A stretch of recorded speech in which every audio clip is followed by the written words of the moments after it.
Graduates సమస్యల పరిష్కారానికి మీ గొంతుకనే వస్తున్నాను. మీ మద్దతు నాకు అందించి నా అభ్యర్థిత్వాన్ని బలపరిచి మొదటి ప్రాధాన్యత ఓటు వేసి గెలిపించాలని ప్రార్థిస్తున్నాను. భారత్ మాతాకి జై. గతంలో మేము 2014లో ఎలక్షన్లు అయినప్పుడు ఉమ్మడి మెదక్ జిల్లా ఉండే. ఉమ్మడి మెదక్ జిల్లాలో భారతీయ జనతా పార్టీ నుంచి 10 మంది నిలబడ్డా, 9 మంది నిలబడ్డారు. అందులో నేను 10వ మంది. హైయెస్ట్ ఓట్స్ నాకే వచ్చినాయి. అంటే దాంట్లో ఏమైందంటే నన్ను సర్వీస్ చూసి చాలామంది ఓట్లు వేయాలి. ఇప్పుడు మీరు తీసుకుంటే ఎడ్యుకేటెడ్స్ అందరికి ఓట్లు వచ్చినాయి. ఇంకా అప్పుడు ఓట్లు తక్కువ వచ్చినాయి. ఇప్పుడు మీరు చూడండి 18 ఇయర్స్ క్రాస్ అయిన వాళ్ళు చాలామంది ఉన్నారు. డిగ్రీ చదివిన వాళ్ళు, పీజీ చదివిన వాళ్ళు చాలామంది ఎస్ఆర్ ట్రస్ట్ ద్వారా ఎన్నో సహకారాలు పొందారు. వాళ్ళకి ఇప్పుడు ఇంక ఓటర్ పరంగా అంజిరెడ్డి గారికి ఓటు వేస్తే దన్న తీసుకుపోయి గుద్దే ప్రపోజల్లో అట్లున్నారు. అంత బ్రహ్మాండంగా హ్యాపీగా ఉన్నారు వాళ్ళు. మన వాళ్ళకి జనరల్ ఎలక్షన్స్ అప్పుడే అబ్బా అంత లైన్లో ఏ నుంచుంటాం, ఎండ, ఆకలి, దాహం ఇన్ని వస్తాయి. ఈ ఎమ్మెల్సీ ఎలక్షన్స్కి నిజంగా అంత ఓపిక్గా వచ్చి నిజంగా ఓటేస్తారంటారా సార్? 100% చెప్పండి. 100% ఓటేస్తారు. ఎవరైతే మనకు ఇప్పుడు ఏంటంటే దేశం కోసానికి, ధర్మం కోసానికి మోదీ ఈరోజు మోడీని చూసి ప్రపంచ దేశాలు అందరూ మన దగ్గర లైన్ కట్టారు. మీరు ప్రపంచ దేశాలు ఎందుకు లైన్ కట్టినా అంటే మన ఆర్థిక పరిస్థితి కూడా ప్రపంచంలోనే నంబర్ 5కి వచ్చింది. రాబోయే రోజుల్లో నంబర్ 3కి వస్తుంది. మోదీ గారు చూసి ఎవరైనా కానీ గ్రాడ్యుయేట్స్ అనేది వికసిత్ భారత్ కోసానికి, వికసిత్ భారత్ అంటే youth oriented, Viksit Bharat youth oriented ఎప్పుడైతే అయిందనుకో ఆటోమేటిక్ ఏమైందంటే యూత్ అనేది ఎమ్మెల్సీ ఎలక్షన్లో గ్రాడ్యుయేట్స్ ఉన్నారు.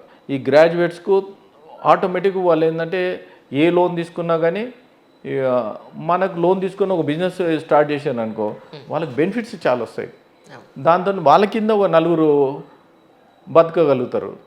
వాళ్ళు యూత్ 80% మనము ప్లాన్ ఆఫ్ యాక్షన్. ఇప్పుడు యూత్లో ఏమి ఇబ్బంది ఉంది, గ్రాడ్యుయేట్స్ మీరు తీసుకోండి, డాక్టర్స్ అన్న తీసుకోండి, అడ్వకేట్స్ అన్న తీసుకోండి.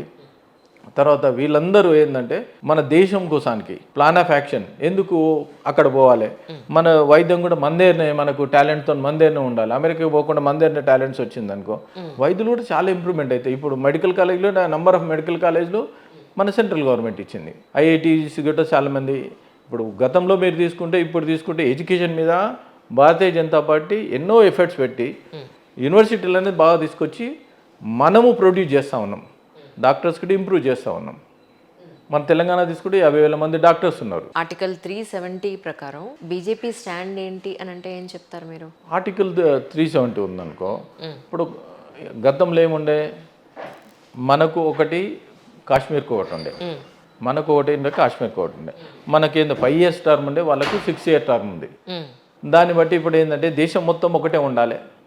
దేశం మొత్తం ఒకటి ఇంప్లిమెంటేషన్ చేసినా ఎన్ని ఫండ్ పోయినా కానీ వాళ్ళు ఆర్టికల్ 370 కింద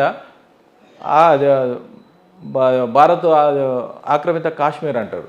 అది కాకుండా మా దేశంలో బాగానే దాన్ని ఇంప్లిమెంటేషన్ చేసాం అనుకో భారతదేశం మొత్తం ఒకటే ఇంప్లిమెంటేషన్ అవుతుంది. ఒక రాష్ట్రానికి ఇంకో రాష్ట్రానికి ఇంకోటి లేకుండా చేయడమే దానికి గొప్పతనం. అది అంత గొప్పతనం చేసిన భారతీయ జనతా పార్టీ ఈరోజు చూసుకోండి, మీరు ఇప్పుడు ఎంత హ్యాపీగా ఉన్నారు వాళ్ళు. సీఎంలు కూడా వేరే పార్టీ సీఎం వచ్చినా కానీ, ఉమర్ అబ్దుల్లా సీఎం వచ్చినా కానీ ఈజ్ హ్యాపీ, ఈజ్ గెటింగ్. వాళ్ళు ఫండ్ కూడా సెంట్రల్ గవర్నమెంట్ ఫండ్స్ వస్తాయి, స్టేట్ గవర్నమెంట్ ఫండ్స్ వస్తాయి. ఎప్పుడైనా ఇబ్బందులు ఉన్నా కానీ ఇక్కడికి అమౌంట్ పంపిస్తూ ఉన్నారు.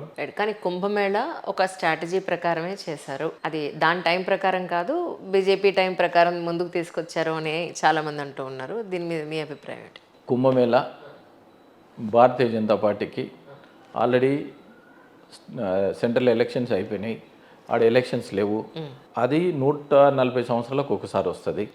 అందుకోసానికి దానికి ఏంటంటే ప్రతి ఒక్కరు ఏంటంటే కుంభమేళకు ప్రతి ఒక్కరు పోవాలని అనుకుంటారు. దాన్ని ఫెసిలిటీ కల్పించడం అనుకో మీరు కూడా ఇమీడియట్లీ పోగలుగుతారు. మీరు ఇమీడియట్లీ పోగలంటే అక్కడ దగ్గర రవాణా సౌకర్యాలు ఏవైతే ఉన్నాయో రవాణా సౌకర్యాలు కల్పించడమే ఆ స్టేట్ గవర్నమెంట్ చేసిన ప్లాన్. అంతకన్నా మించి వేరేదేం లేదు. గతంలో ఎవరైనా సరే మన దగ్గర ఏదైనా పుష్కరాలు అయినా సరే ఆటోమేటిక్ అదే చేస్తారు. కుంభమేళ అంటే 12 సంవత్సరాలకు, పుష్కరాలు అంటే 12 సంవత్సరాలకు వస్తుంది. కుంభమేళ అంటే 140 సంవత్సరాలకు ఒకసారి వస్తుంది. అందుకోసానికి దానికి బ్రహ్మాండంగా ఏదైతే ఉందో ప్రయాగరాజ్లో నదీ పొడవునా ఎంతైతే ఉందో ఫెసిలిటీ వీళ్ళు ప్రొవైడ్ చేశారు. అయితే అందులో రాజకీయం ఏం లేదు, దానిలో రాజకీయం లేదు. హిందువులు ఎవరైతే ఉన్నారో ప్రతి ఒక్కరు హిందువులు దాన్ని నమ్ముతారు. హిందువులు ఒకసారి మనం చేసిన తప్పులన్నీ పోవాలంటే నదిలో స్నానం చేయాలనే ప్రపోజల్లో ఆటోమేటిక్ ప్రతి ఒక్కరు పోయి నదిలో స్నానం చేస్తారు. ఇప్పుడు ఏమైందంటే డబ్బుల కొరత లేదు, రవాణా కొరత లేదు, దానికి అక్కడ ఫెసిలిటీ అనేది మనం ప్రొవైడ్ చేసినాం అనుకో, ఇప్పటికీ ఎన్నో కోట్ల మంది స్నానాలు చేయడం జరిగింది. వాళ్ళ ఎస్టిమేషన్ ఏంటంటే 45 కోట్ల మంది వస్తారని ఎస్టిమేషన్ ఉంది. దానికి అనుగుణంగానే వాళ్ళు మొత్తము ఏవైతే ఇంప్లిమెంటేషన్ ఉందో అది ఇంప్లిమెంటేషన్ చేయడం జరిగింది. అంటే సెంట్రల్లో బీజేపీ ఉంది కాబట్టి మీరు ఎమ్మెల్సీగా బీజేపీ నుంచి పోటీ చేస్తున్నారా కరీంనగర్ నుంచి, లేదా మేడం కూడా బీజేపీలో ఉన్నారు కాబట్టి మీరు బీజేపీలో ఉన్నారా అంటే ఏం చెప్తారు? నేను బీజేపీలో ఎన్నో సంవత్సరాల నుంచి ఉన్నా. నేను ఆర్ఎస్ఎస్ క్యాండిడేట్. గతంలో కూడా నాకు 2 సార్లు ఎంపీ మిస్ అయ్యింది.